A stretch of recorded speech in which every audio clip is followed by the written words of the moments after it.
going on, Cougar fans? Peter Borkowski here on the Cougar Sports Network, bringing you this edition of Coaches Weekly. Once again, joined by Coach Kollar of CUC Men's Basketball. Coach, welcome back to the show. Excited to talk to you today. Yeah, likewise. Well, you've had 2 games since we last spoke. Let's go back to last Saturday first. You pulled out the 57-42 win over IIT.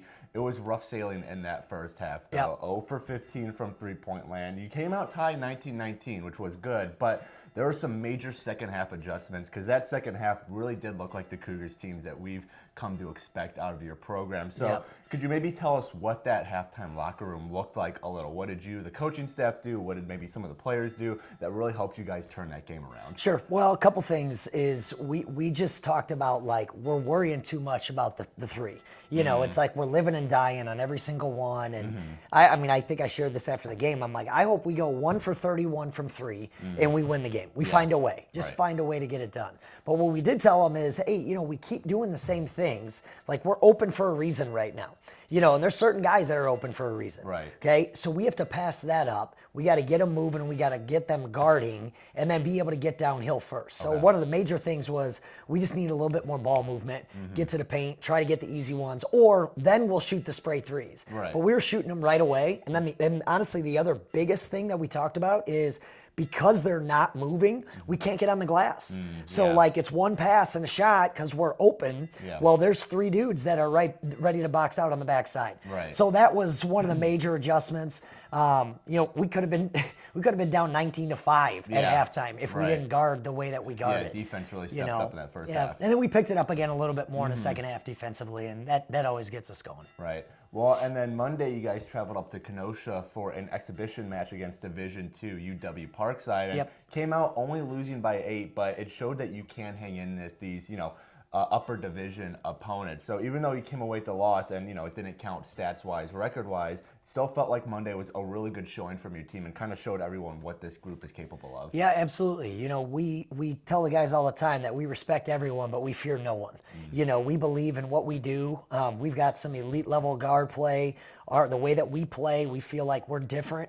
And Parkside hadn't seen that, you know, and they were so efficient offensively that we knew, like everybody, but we knew we couldn't let them run their stuff. And I thought we did a great job taking them out of their stuff. Their starting point guard, Bello, had like back-to-back 20-plus point games. We did a great job on him, just making him uncomfortable. And then we just wanted to stay right there and have a chance. You know, a lot of times when you play a D2 or a lower level D1 plays a higher level Division I, if they can hang in through halftime, it's that second half because it usually that's where that better team just wears the other team down. And it goes from like 10 to 20 and it's over. And we just said if we can be, you know, in that 6 to 10 range, you know, we think we have a shot. And we did. We just didn't capitalize on a few possessions and a couple, you know, loose balls that we didn't come up with, that they had some bunnies. That was the difference.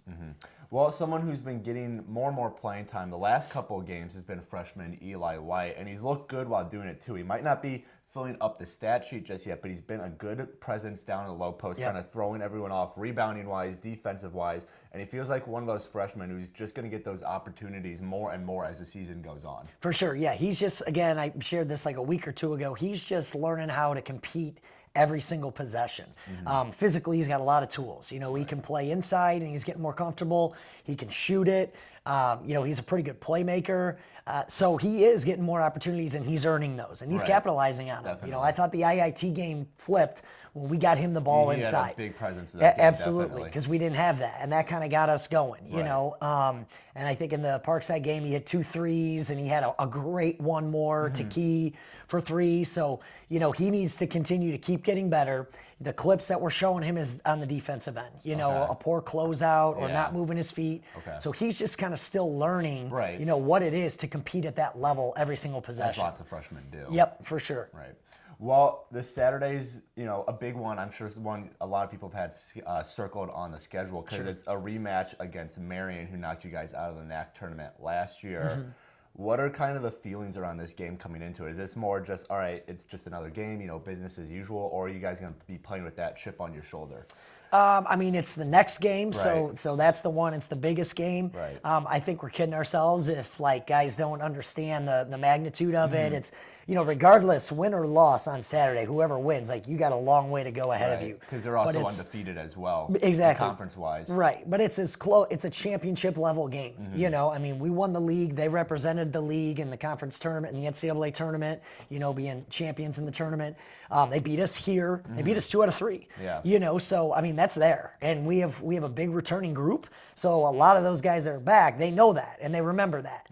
So it doesn't change anything. It's not like initially or hey, this is what happened. I mean, we will share with them the last thing that they know is coming in here and beating us. Yeah. So they're not coming in fearing anything. Right. That's what they remember last, and we remember that last as well. Right.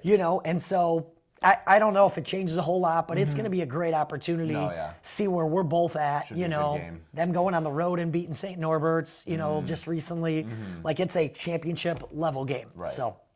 Well, Marian comes to River Forest 2 p.m. this Saturday. Coverage can be found at our website, cucougars.com. The live stream can be found on our YouTube page, CUC Sports. Coach, good luck on Saturday. Thank you. We'll Appreciate have a chance it. to talk next week one more time before we hit winter break. Yep. And if I share one thing, we just need to get that place rocking. Oh, yeah, we need definitely. to have that thing just like it was in the conference playoff tournament. atmosphere or something that else. atmosphere, because that is going to be what it is, Right. this early in the season. Definitely. For sure. Well, until next time, this is Peter Borkowski signing off of the Cougar Sports Network and wanting to say, as always, go Cougars.